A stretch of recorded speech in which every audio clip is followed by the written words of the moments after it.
Bonsoir. Bonsoir. Au moment là, c'est moi là.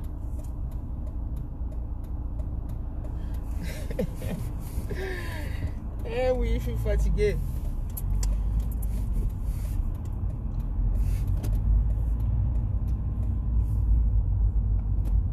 Vous avez un embouteillage à ma casse à moi. Dans zone là, bien. Tous monter à Kindo, qu'elles ont un banc ou à sa sonne. Parce que ça ouvre la soie, on est là aussi là. Eh, bon, le bidino. Ça va? C'est bien moi. Tout ça, sous maquillage, j'étais, banda Covid, tout ça, maquillage d'eni. Na ba badini, ba masque.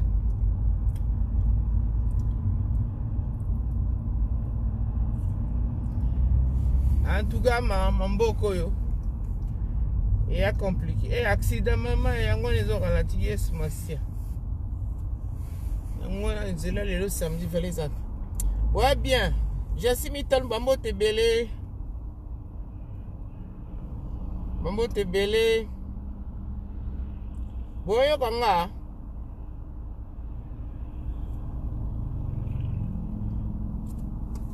En tout cas, d'abord, l'objet dans la salle émission, en tout cas, c'est maintenant la salle. À chaque fois, nous allons intervenir. Mais moi, Nini, bah, Bobika, au commandaku, fatigue et tout. Il faut la capacité à intervenir, aux la cohérence devant battre. Parce que si vous avez une émission de fatigue, au moins, le langage est à Olemba, tam supposé articuler, tam supposé localiser phrase. Le mot, tellement cerveau est fatigué, c'est pas évident. Il faut la forme pour cette émission. Il y a une émission, j'avais des émissions, mais suite j'étais pas en forme en fait. Mais Makambo yo, ya Congo yo, Nzambe, n'habitez Toche Maboko. Personne n'avait estimé, personne n'avait imaginé que Makambo Lelo s'éclatait boy. Donc c'est pas commentaire mingité, mais totalement d'ici là na pour plaidoirie bandi la semaine prochaine. Ben et là moi on a souligné que procureur à ça qui pense ba quête pensate. Et pas la mission à parce que il fallait pas comparer très wana les sous ba témoin. Mutu lo ka Pamela wana. Na si boyoka ndenge Pamela na aloba na ba nini na ba audio. Ndenge amida bazalaki na période de vache maigre. Baza bambongo na bango bato akumisa ça ba commerce banda comme oui. Oza ba commerce banda comme période moko mati eza la limite nango na ba millions et côté na ba compte. Car bolandi juge nani bâtonnier wana koko. Na période wana ka ya une année mouvement ya 1 million plus de donc bon bato côté zo bima na ndenge ko déposer. Donc ça veut dire que mon mouvement la compte il y a 1 million. Ma tali va entrer, va sortir, les robins, moi 20 000, moi 30 millions. On sait que mouvement la compte il y a 1 million. Nandenge l'air a clôturé contre les scandales et nos bima. Et ça y a 800 000 euros et 800 000 $. Mais bon moi déjà les va ébisser monter les camerois va bimisser lié et ça les net vertige. À copier ma zone ici 2 fois 3 fois. Si quoi avocat là bango pour la paix ça y mabo toi ba technique n'est pas na baro avocat là bango arracher parole pas et pas juge mbala moko pendant que avocat là bango jusqu'au à se ressaisir et puis non bozo mona wana ti ba to azali boya non ba coach qui est avant ya ko samba là ba avocat na bango c'est ba coach qui est comment se positionner comment parler cause à la poser tout et là on a nyos ezaki coacher. Aya qui a été canaki 100 fois devant juge. Elle a été coachée, elle a posé à l'oba. À un moment, elle était perdue. Il y a un moment où il va avocat va juger. Pour embrouiller le tribunal, la moko à se ressaisir. Mais là, quand on a tous l'oba, même si l'avocat va coach. Tout le monde a un tribunal moté l'avocat va arracher la parole pas juge. Tout le monde a un juge à Mboka. Oh, il y a mon délai. Les soukas betka bâtonné na temps. Avocat, au cas où personne parole. Attends, c'est l'objection. Si on ndimi, wanande, à personne parole. Sans cela, mais tant l'année, tout le monde a tribunal, on comprend. Au cas où et pourtant, vous avez un tribunal, juge, personne n'a le droit de l'arracher la parole. Mais baza ko se disputer la parole er moko do ba comme c'est comme une na jeu moko bonnet na terrain moko de jeu boy beaucoup ko disputer parole là nanani prise à parole na juge et ça la tout monde ngote ngana na monelo kwa ningola te Kinshasa on s'inspire beaucoup de l'Occident mais faut tous l'exemplaire na makambo nyonso en tout cas ko juge wana faut pas lobela ye au plaidoirie ko banda soki mutasali nengola mbala moko kutu bako pese sous parole te faut discipline kota bako ko arrachaka juge parole bongo te ko disputer na maloba ongai ti comme à un moment donné voilà juge est obligé à céder pour abimane tite ka osa injustice non et là qu'on a chaque fois so ko tali bien ezali nini babe ngo nini position d'attaque, je sais pas, le mot m'échappe en fait. Il y a côté, il y a défense. Parce que chaque fois, c'est pas moi qui connais, client, mon témoin, ou bien juge, alinga misalika moko important, crucial, bango ba attaquer pour embrouiller piste. Boyebi mutu ki sozo loba, soka ba katio maloba ta yo nan oroiko perdre fil ya nini conducteur. Parce que jeune bango yango ils appuient là-dessus. Botala à chaque fois. Soit les caméras soit témoin, soit les caméras cruciales, bango faut pas y un intervention ou bien mutuna bango et caméra soit parole la monétisation oratoire bani ko s'expliquer. Non, il n'a pas à s'expliquer.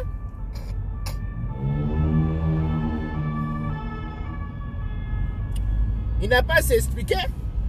Et ça oui ou non, on peut se faire explication mouké. Mais on cause de koloba. Nyo soit dans la cadre kaka. Il y a qu'on perd de temps et puis tant ils ont les camingi jusqu'à ce que bah témoin mususu moi ba loba bien tant ezate pour ba mususu so ko tali mingi ne ba to perdre qui ba faire temps na moi makasi pour na ni ba explication mo bidon boza ko s'échapper dans la question mo cruciale ou réponse oui ou non ou réponse à la cour au même explication mo eti croyez que na quatre explication de kama malonga mais toujours comme si kama malonga ti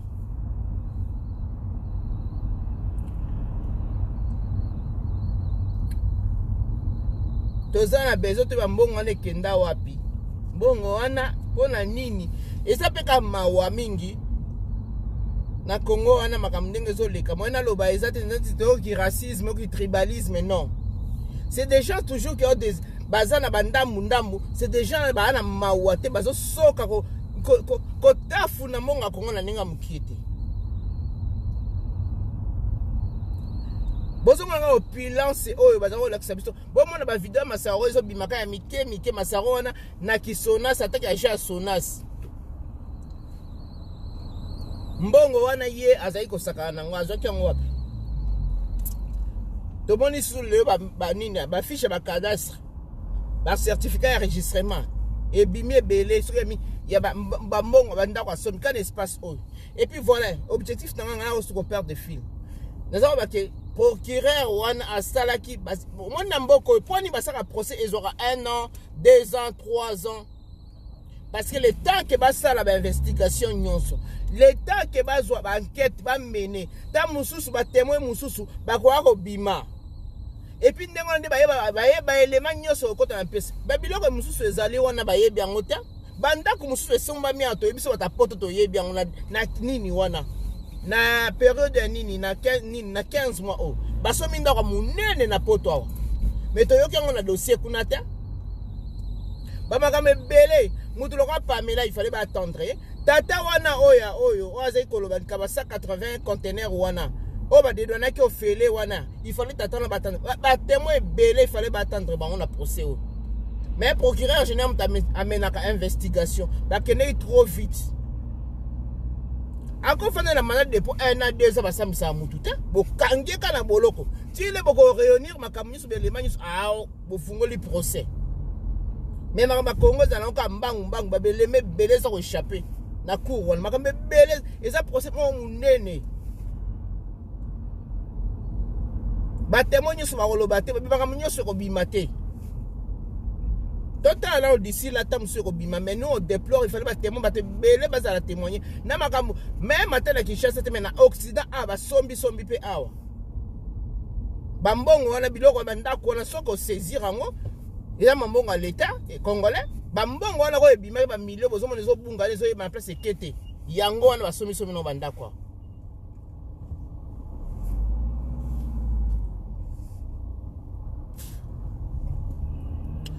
Moi, je suis appelé embouteillage. Et de l'autre côté, on pense que si on a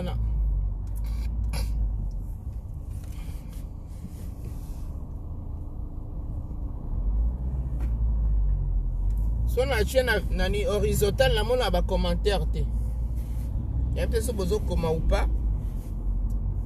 Le procureur, tu as investiguer parce que la pièce signée qui peut nini, la pièce est dans un dossier partie adverse à Zalango. Autre manière aux zélatoyo katoyo qui ont parce que ce la pièce est sur le bakeza boyeza boy. Toyo qui ont nanini nanini ah une instruction est aucune date. Ce que plaidoirie, c'est aucun la plaidoirie. Comment est-ce que ba plaider na ba pièce auto même comme nous sur le zélatoyo qui ont été banquette de éviter procureur général en tout cas à sali enquête de éviter na rotier en doute mais il fallait ba yo ka témoin belé ba makambe belé zali il fallait l'Obama oh l'Obamité ba témoin de 50 c'est pas un problème bozo ta journée des jours boyo ka ba témoin boyo ka makambe à partir ba témoin de to makambe belé ki ba mbongo bima ke va na banda kwa batu vous vous rendez compte mbongo bimi na banque nzambe na ata mundela sala ngote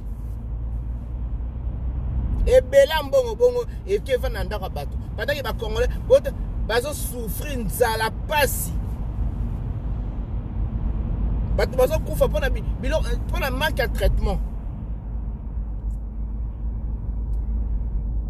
donc les jeunes moko kufi na ko tanga kutu maladie mais soko azaki na Congo wana soki base famille on a une possibilité mais Congo la biso la possibilité ba ko soigner maladie on ndenge zala gratuitement moi la jeune on nga kufa te.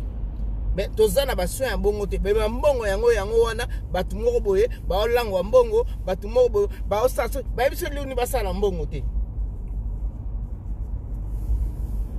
na ebite so batu wana nde bomona ba leki biso na ngana yo otalanga batu wana ba leki biso na nini na droit ni légitime bango ba osaka na mbongo ya Congo wana c'est la question qu'on doit se poser ils sont quoi baza ba nani basali nini ba leki biso na nini makilala bango za ndenge nini o kitoko ngo so kitoko ngo ya bobo ngo basana ngo biso tozana ngo te o bango azana droit ko lia monga Congo ko tafuna ngo sala ngo bon poani koza la service à l'état pe sur droit te ko yiba monga leto saka ngo ngo yo na famille no bo bénéficier ngo na et ben surtout bana ma Congo passe batu nyoso kamera tangi mutu moko tazali na gestion ma mbongo au moins ça couverture moko commission déjà net nous les autres maintenant mais c'est lui qui avait la gestion contrôle coordination maramouni mutu moko yebaki mbongo cette place ekene à part bato bazali na kata complicité wana il régnait à maître na mboka wana soki na nini wana na présidence wana moi j'étais là-bas.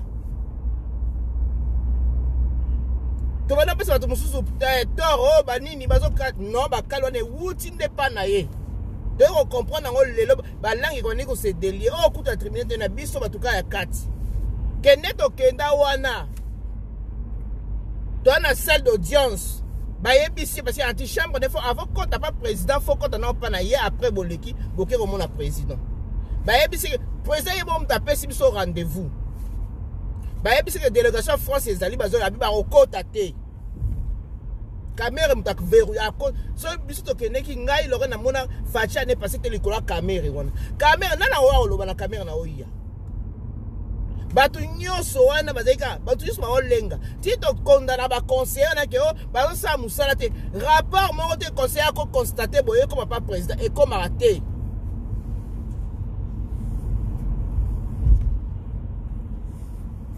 et comme raté bande konanga nasi bino momoni mambilo mo bolandi ba nini bande konem bazalaki kuna mutu bazaki na makama mbongo baluba nyoso bakufi kufela mutu azali na mamambongo te obozo yina wana baluba mutu bazali na mamambongo kuna te ngana muluba te na congolaise po bolati ena baluba mutu bali ya mbongo baluba boy baluba mutu bali mbongo to boyo kama kamezo sala kuna Et ça qui clan na bande konae. Mais tane balu bango bakufi lo bampuku. Et l'objectif est ça qui ni. Va éliminer tout le monde. Bango va régner. Mais nzamba malamu, nzamba munene.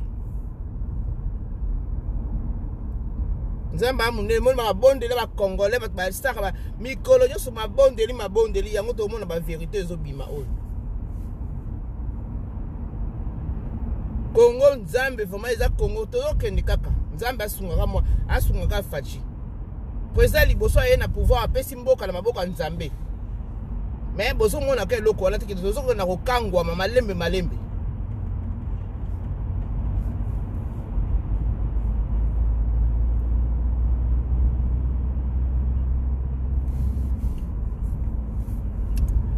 Donc, ça passe pour procureur général à la fois. À la base, j'espère qu'il va témoigner sur la semaine prochaine. Parce que ma camosa ne belé, ma révélation est belé, on a tout amouké. Nana imaginé que Bilomba va m'amener les nengona. On s'est focalisé seulement sur les 57 millions. Or, c'était 66 millions 700 000 qui étaient sortis. Donc, 9 millions et on a kabola qui va on a bango. Et quand on a 47 millions, on a sous ma camosa peut éclater et carbone et kei.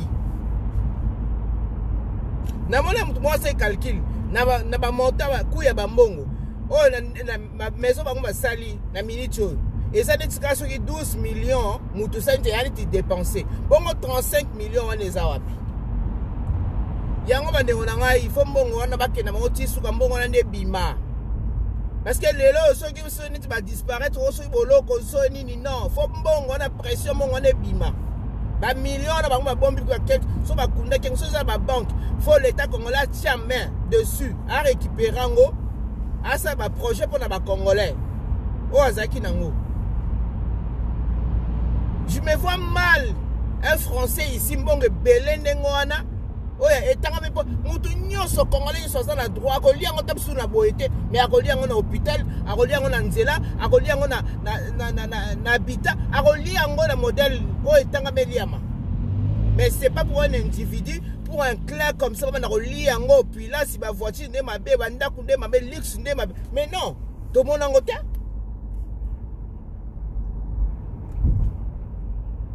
Batu basala mbongo bongo so mbongo na bino bo travailler na société moko boye bo stali fortune na bino ta mususu na ba diamant ta mususu na ba mine ta mususu na ba entreprise voilà.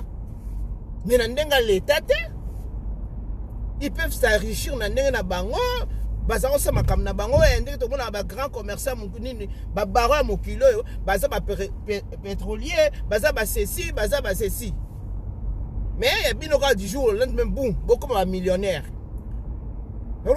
Après, on va comme un milliardaire. Parce que l'objectif, il faut comme un milliard. Parce qu'à partir d'un million, on va investir, parce qu'on va comme un milliardaire. Mais, Nzambe, à Kati, na mukuse. Nane bota ipe ami sisate Nzambe abimisi en libanda. Malembe. Et l'autre, to singara. Soutien à mon konzi wana na bino bato bozo ina e bo mona teke zali ka malamu pona Congo o bo lukakana un jour mona pe ya rocha maboko na mutu opino lukakana mais ko soutenir ye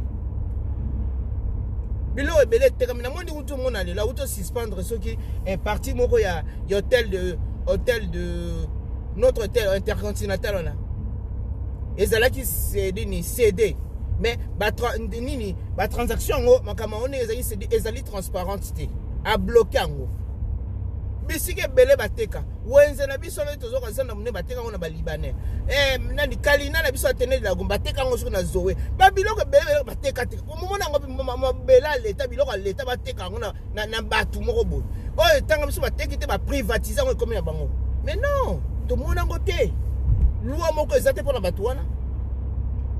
Loi est pour le peuple, il y a petit peuple, mais pour la bango, loi est zate, il faut s'appliquer. Parce que Mouto a abandonné au combattre, il faut le soutenir. Peu importe vos lignes, mais apportez votre soutien, votre qui est tribaliste. C'est une procès, on a comprendre que j'allais comprendre votre tribalisme, mais c'est un procès qui va louba, va liembongo, va louba, va million, va salibo, oui. On a comprendre quand dans la bino. On a comprendre le tribalisme, mais ce n'est pas des balouba qui ont mangé l'argent, qui ont volé des millions là-bas. Boyo qui va nani na banani bali, vas-y bambongo. Batu nyoso ya sita ki otozaki na tane la commission bayaki wana. Na ebité. Ngala ron na ngesu ko ikana bo. Na participer ka na réunion moko. Na yebi makambo te. Na sibo yoka ki yango. Botika eloko na ba congolais tozong s'esprit na biso tozalaka nango. Yango wana pe esprit yango ya fraternité, hospitalité, yango na baza kozo babiso, bato to koli na bango, to botan to sangani. Mais so mutu akoli so abika kaza asa na origine wana penza 100% te ana mawate ya kosala Congo mabe ana mawate ko saba congolais mabe to mona ngo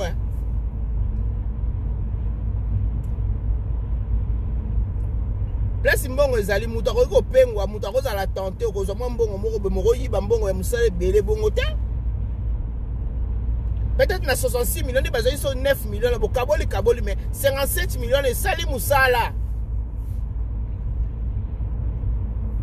Mais aux autres, il y a un projet mabé, il y a saboter mandat Mouninga et réussir des échecs parce qu'il va avoir un projet na bango. Et puis, avec l'argent congolais, l'ingabiso congolais, l'ingabiso toko somba et poto ala mbongo. C'était ça.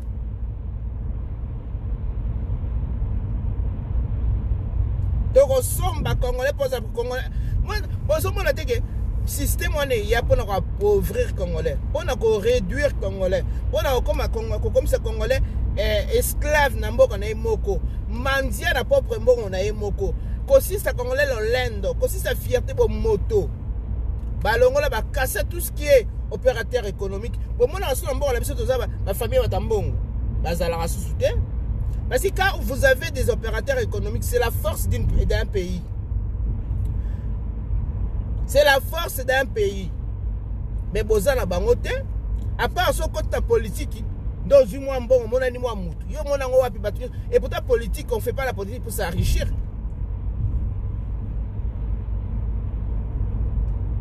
On fait pas la politique pour s'enrichir parce que la politique enrichit ça moutou, c'est presque du social. Quand on travaille dans les sociales, c'est pas pour venir riche.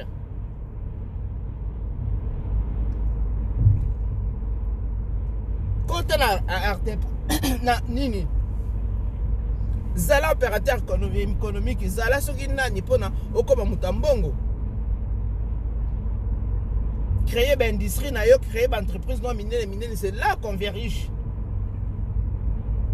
Mais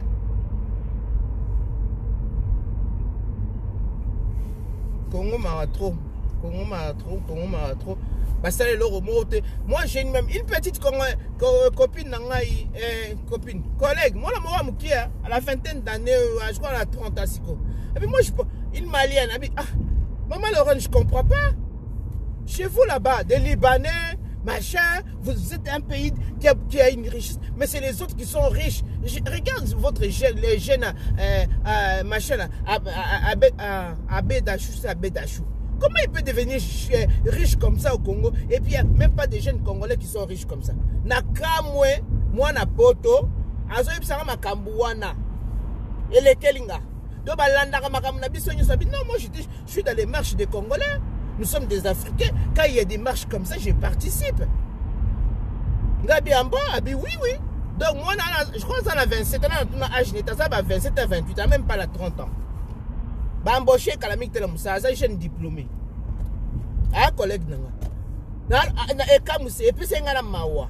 Et puis moi j'ai vu Abel Dachou, un arabe, un libanais, aussi riche. Il n'y a même pas de Congolais riches comme lui. Gabi, oui. Mais pourquoi il y a ça? Pourquoi vous acceptez des choses comme ça? Gabi, maman, c'est le système qui a été installé. Congolais, Zanae, Mobola, Azanae, Mandia, et puis les jeunes, Congolais génération, on l'a pas mis sous terre, comment on applaudir, Kingan. On refuse pas, c'est des Congolais. Mais on a riche, des chefs d'entreprise. Pendant qu'on n'a pas de chefs d'entreprise de 28 ans qui sont aussi riches. Surtout ceux qui n'ont pas accepté, à ce moment-là, Congo, Congolais. Mais c'est même pas lui, mais c'est le système qui a été installé là-bas. Il y a un monde qui jamais tu peux évoluer. Car bazo yi babiso bambongo ngo to mona na wondo mona masaroti azoka kobeta bambongo na banini. C'est des gens là-haut pacificateurs qui ngani mbongo na biso moko. Ils ont mawa mingi. Tous en qui patriotisme oyo mutu nyoso oyo azana ngona mboka na ye. Il faut se poser des questions. Mundela mona so amoni ah mutu ayaki boy. Baba ni ko menelo banquette. Baba ni ko menelo banquette. Ndenge na komi na boy. Richesse boy. Banda kuno nyoso ba recenser ngo. Mukoloka buba kolamba dossier noti devant l'état bo. Ba yebiso likambo. Ah to mona ko wandi wanga na ote. Lobi ba bimise lolo bala moko. Une semaine les ébé to mona andi ba koyara. Ah. C'est comme ça. Mais pas la investigation des alaratés, n'importe qui du jour au lendemain, comme Kosuma Bandaku, contrôle les autres. Moi, je pense que ces mesures-là, ces institutions-là, vont devenir petit à petit s'installer au Congo. Ces modes de fonctionnement, nous devons l'avoir.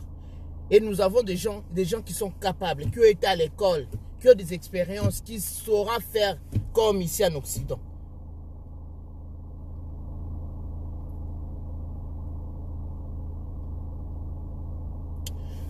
Bon, maman comment souvent ils auront pensé corps et âme, tu vois. Maman moi là vraiment faut si la justice soit aussi bien en boka na biso. Eza ya ngote. Mboka bazo mona pasi. Mbongo wana ya ba millions, so ba injecter ngwa na nini économie.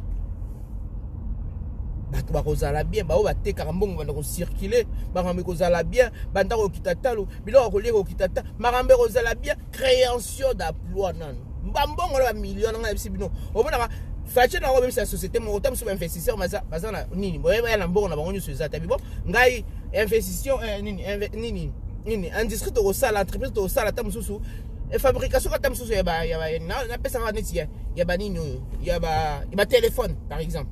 Tu peux délocaliser l'entreprise mon copain. N'est-ce pas Huawei, Samsung et il y en a Congo. Abi bon, moi je mets autant de millions.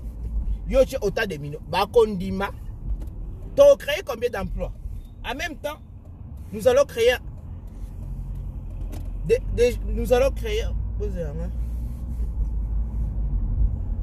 rétroviseur au pays. Nous allons créer des emplois. Et puis, fabriquer main-d'œuvre qualifiée. Parce que, on va apprendre comment fabriquer pièces à téléphone. Assemblage, on a déjà koyeba. En même temps, on a formation. C'est comme ça, on se forme. On a bureaucrate, technocrate, bureau. Non. Ah, plombier a valorisé. Alia, quand il plombier a sorti, peut bien aussi, bandaku. Maso a azali. Donc voilà. Au sein de l'usine, aux assos qui caristes, aux assos s'en sortir, aux habitants, à partir de la qualification, au rejoint Mongo, au laisse sa famille pour s'en sortir, pour préparer Vinayo. Nous avons besoin de ces savoirs, les panabiso.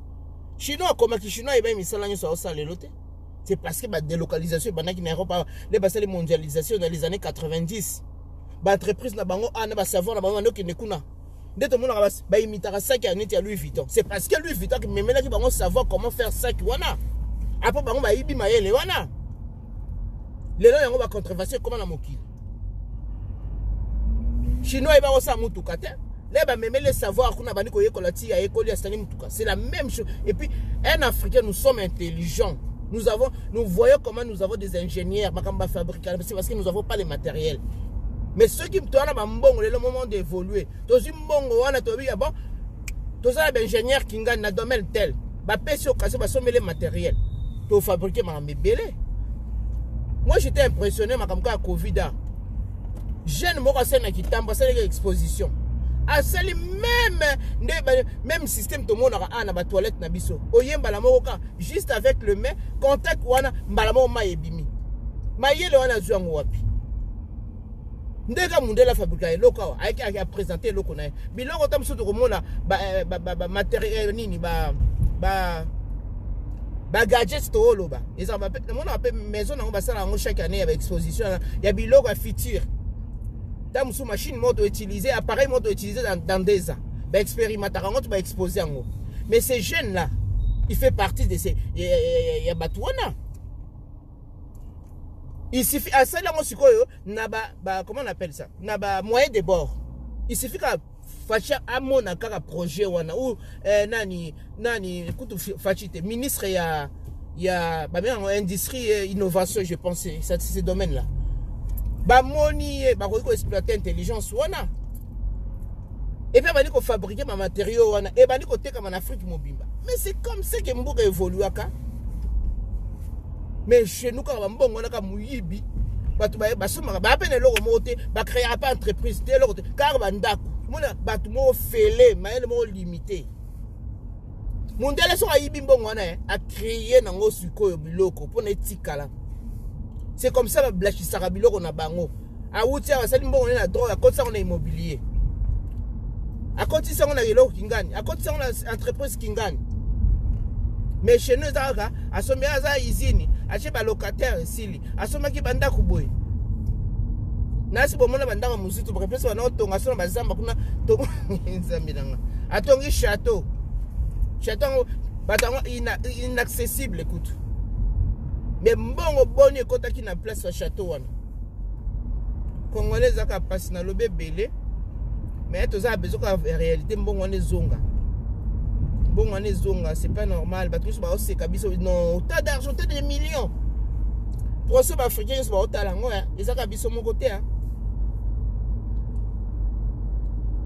Moi, là, on a coûté à Epsinga. Vous les Congolais, vous vous aimez pas, vous vous attendez pas. Et peut-être vous êtes belé, fallait que vous êtes une force. Moi, on a mouké. Alors, on a kamwana. Ngabi oui, et solo to lingana raté. Abi yango boza la division. Ngabi oui, bakamwana eka siko biso to kola ki bongote, nous étions ensemble, on avait l'unité et tout, il n'y avait pas de tribalisme. Abi mes Congolais parce que tant que biso na Mali makamwana ezate toza eloko moko. Abi na bota mewa na français mais je me sens plus malienne que française. Donc la cause africaine en tout cas m'importe.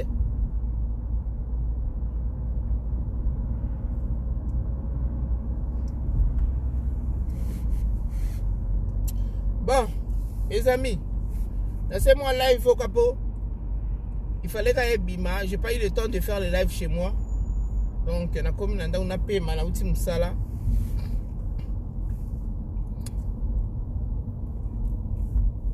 Je vous aime beaucoup. Tous les cas procès à mon yokende. Donc voilà quoi. Allez, bisous, bye. Ciao.